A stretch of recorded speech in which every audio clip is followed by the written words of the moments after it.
San Diego Comic-Con International. The Super Bowl for geeks, nerds, comics fans, toy fans, movie fans. It's an awesome time. We all dream of going, especially now when there is no Comic-Con due to the fun of the coronavirus. I'm recording this in, April 2021, all hoping it returns to our lives sooner than later. I've been going to Comic-Con for over 25, maybe 30 years. I couldn't even count. I remember when I used to just be able to walk right up, buy a ticket. In fact, you could buy a ticket for the next year's show at a kiosk, and it was like half the price. That's what it was like back in the day. Now it's a little bit busier, and there are lines and there are waiting lists just to get tickets. Well, here on the Spector Creative channel, I like to give behind-the-scenes look, and Wallaroo on the comment section asked me what it's like being a toy professional and attending trade shows. So, since San Diego Comic-Con is the biggest of them all, let's talk about that. What's it like going to Comic-Con as an exhibitor? And I bring a unique perspective because I've been sort of all types of badges at Comic-Con. I've been an attendee, I have been a professional, and I've been an exhibitor. And there is a different experience with, honestly, all three types of badges. And while it's a lot of fun being an attendee, and it is a lot of fun being an exhibitor, it's also exhausting, but you do get some perks. So, we all know Comic-Con is in San Diego, and it's in the heart of the historic Gaslamp District. Now, it's not all bells and whistles, though, and it really depends, if you're an exhibitor, who is sending you. Some of the companies that have sent me to Comic-Con as a representative of the company have put us up in, not super luxury, but at least very comfortable digs.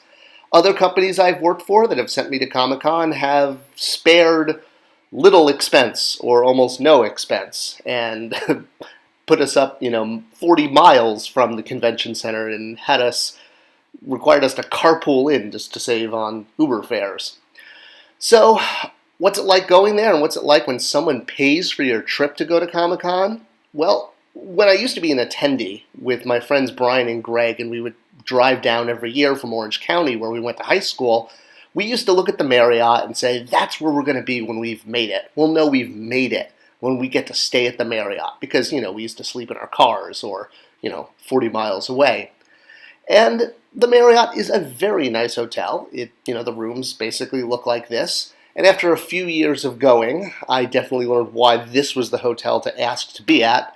Not just because it had a really nice pool that you didn't get to use because you were at the show 24 hours a day, but it's like there tempting you. But I was able to kind of navigate the system in figuring out that the worst line at Comic-Con is the line for the elevators at the Marriott. So because I always got there a few days before the show for setup, I would request room 336 on the lowest floor possible, so I didn't have to wait for the elevators. And if you've ever attended a trade show, if you've been with any company, whether you've gone to a computer trade show or a police officer trade show or a, kitchen utensil trade show, well, all trade shows are kind of boring and kind of exhausting.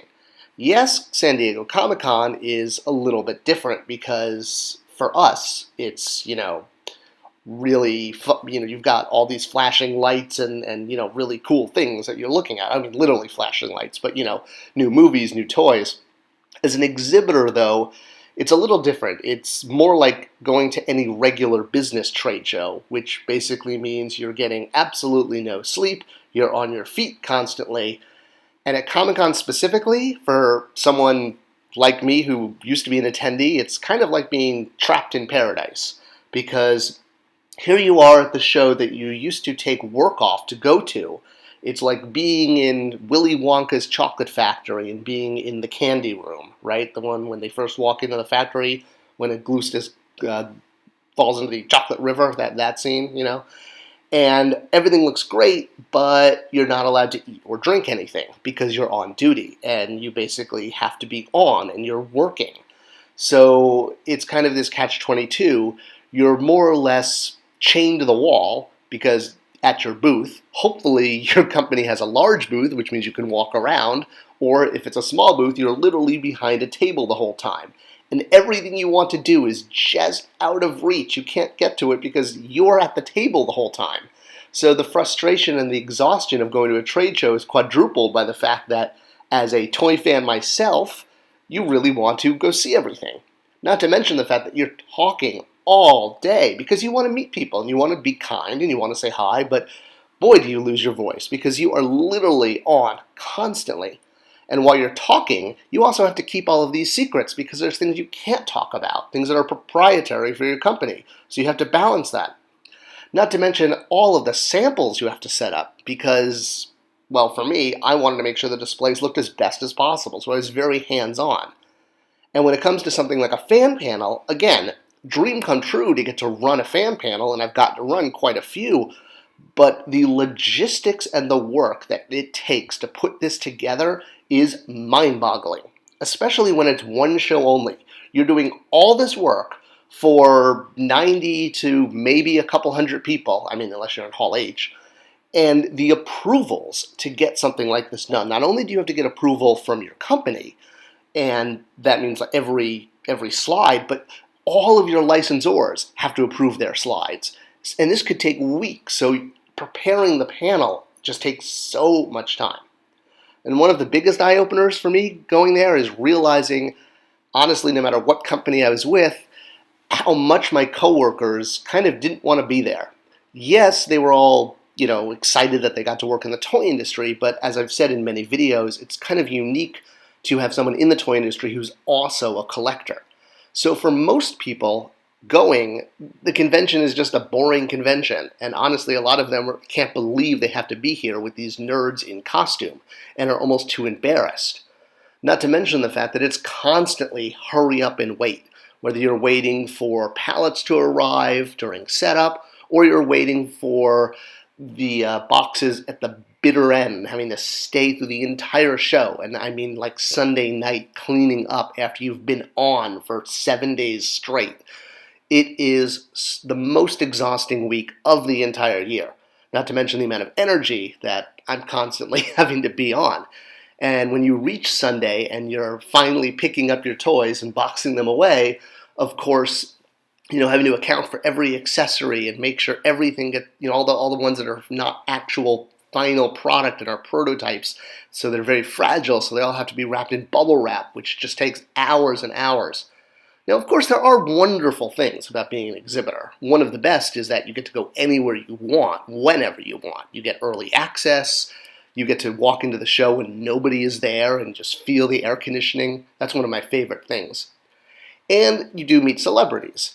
And I've been waiting to find a place to put this little story, and I think I finally have, my Stan Lee story. So one of the very first years that I was doing a big fan panel at Comic-Con, I woke up that morning, I was like, all right, we're going to do this, it's going to go well. I was so nervous. I said I wanted a sign, and, any sign. And I was basically, not sure how the panel was going to go. So I had made sure the night before I ordered myself a big breakfast that would be delivered to my room so that I wouldn't be hungry, that I would have energy to get through this because I knew how exhausting the day was going to be. Now, before continuing with the story, it's important to point out that I had met Stan Lee a few times as a professional. He had come to Mattel when we were working on the Stan Lee POW Entertainment, partnership that really only made Standor, the Motu action figure, and management was nice enough to let me come in and meet Stan because they knew how much I'd appreciate that. And I got to hang out with him for a while at Stan's Kamikaze, his convention.